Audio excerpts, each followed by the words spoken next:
నమస్కారం. శ్రీ గురు దత్తాత్రేయాయ నమః. ప్రస్తుతము బ్రేకింగ్ న్యూస్. తిరుమల తిరుపతి మహాక్షేత్రము యొక్క ప్రసాదము లడ్డు కల్తీ అయింది. హిందువుల మనోభావాలు దెబ్బతిన్నాయి. దీని గురించి నా మనస్సు బాధపడి నేనేదో 4 మాటలు మాట్లాడాలని వాళ్ళ ఈ ఛానల్లో మీ ముందుకు వచ్చి చెప్తున్నాను. ఒకటండి, హిందువులకు బలమైన నమ్మకము కలియుగ ప్రత్యక్ష దైవం శ్రీ వెంకటేశ్వర స్వామి. రాజకీయంలో అనేక అబద్ధాలు ఆడుతున్నారు. రాజకీయాల్లో అనేక మోసాలు జరుగుతున్నాయి. ఇష్టం వచ్చినట్టు కొట్టుకుంటున్నారు.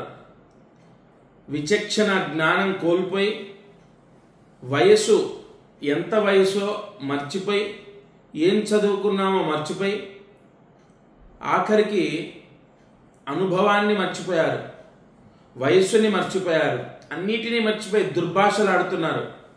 ఇవాళ రాజకీయంలో ఏముందండి? ఎప్పుడూ నేను మాట్లాడలే, ఇలా క్షమించాలి.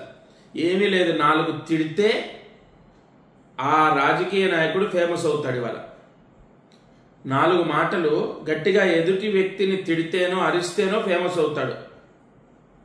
వీటి జోలికి ఎప్పుడైనా వచ్చారండి? మీ అనేక అనేక అనేక బురద రాజకీయాలు నడుస్తున్నా కూడా మాకు అనవసరం. మీరు ఒకరినొకరు తిట్టుకున్నా మాకు అనవసరం. మీరు ప్రజలకు ఇచ్చిన వాగ్దానాలు చెయ్యకపోయినా మాకు అనవసరం. పండితులం మేమైతే ఏ రోజు కూడా ఒక దాని గురించి ఏంటి అని నిలదేయం. ఎందుకంటే మా ప్రపంచం శ్రీ కలియుగ ప్రత్యక్ష దైవము నివాసం ఉన్నటువంటి తిరుమల క్షేత్రం.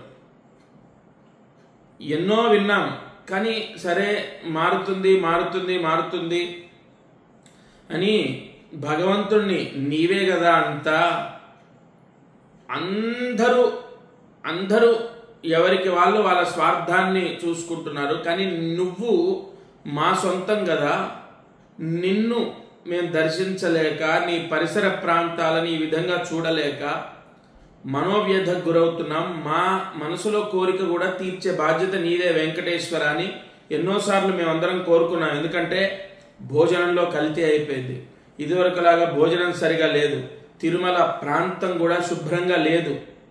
అయినా కూడా మేము ఎప్పుడూ నమస్కరించాం. కానీ వాళ్ళ కొన్ని విషయాలు విన్న తర్వాత ఆవేదనతో, ఏ హిందూ ధర్మం పైన, హిందువుల పైన చిన్నచూప, లేదంటే వీళ్ళకి ఐక్యత లేదనేటటువంటి నమ్మకమా, లేదు అసలు ఎందుకు ఇంత దుస్థితికి దిగజారటం ఏంటి?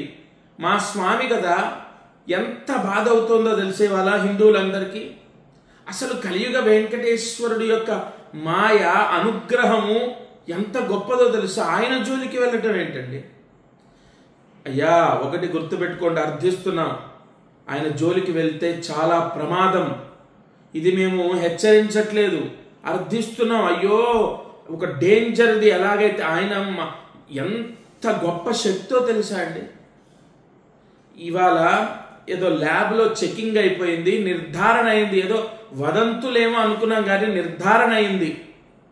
జంతువుల యొక్క కొవ్వు మా వెంకటేశ్వరుడు, మాకున్న ఒకే ఒక్క సొత్తు, హిందువులకున్న అపారమైన నమ్మకము, బలము.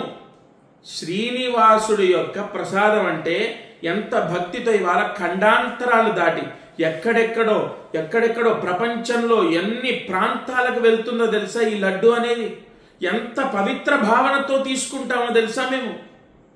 ఇదా ఇంత దుర్మార్గమా? ఇది చాలా పొరపాటు. ప్రతి ఒక్కరూ దీన్ని ఖండించాలి. ఎందుకంటే ఇవాళ ప్రభుత్వాన్ని పరిపాలిస్తున్నటువంటి శ్రీ నారా చంద్రబాబు నాయుడు గారు దీనిపైన ఖచ్చితంగా చర్య తీసుకుంటారు. అలాగే ఇప్పుడు జరిగినటువంటి దోషానికి కూడా ఏదైనా ప్రాయశ్చిత్తం అవ్వాలి. మంత్రపూర్వకంగా మహానుభావులు పెద్దలు వారిని సంప్రదించి మంత్రపూర్వకంగా కూడా దీనికి ప్రాయశ్చిత్తం అవ్వాలి. వెంకటేశ్వరుడి యొక్క ఆగ్రహము మంచిది కాదు, రాష్ట్రానికి, దేశానికి, ప్రపంచానికి మంచిది కాదండి. ఆయన నేను ఇందాక మాట్లాడినట్టు మీరు ఏమైనా కొట్టుకోండి, ఏమైనా చేసుకోండి, మీ ఇష్టం అండి. మా వెంకటేశ్వరుడి జోలికి రావటం ఎందుకు? మా ఆరాధ్య దైవము, మా నమ్మకము, మాకు ఆ స్వామి ఉన్నాడు, ఏదైనా సాధ్యమవుతుందని హిందువులం ఎంత నమ్మకంతో ముందడుగు వేస్తామో తెలుసా? పెళ్లి చేయడానికి, ఇల్లు ప్రతి దానికి వెంకటేశ్వర ముడుపు కడతాం మేము.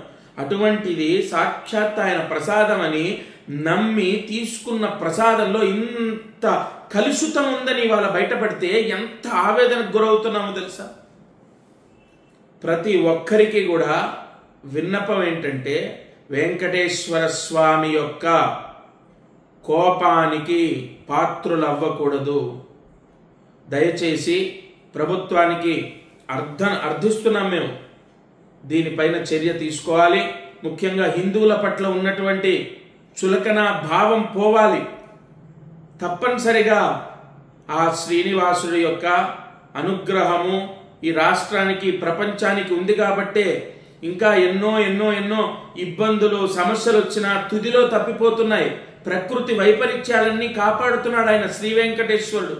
దయచేసి తిరుమల క్షేత్రాన్ని లేదా తిరుమలలో పంచే ప్రసాదాలు కానీ, తిరుమల ద్వారా అందేటటువంటి ప్రతి ఒక్క పరిహారము లేదంటే ప్రతి ఒక్క సేవ సవ్యంగా జరిగేటట్టు చూడాలని ప్రభుత్వాన్ని వేడుకుంటున్నాం.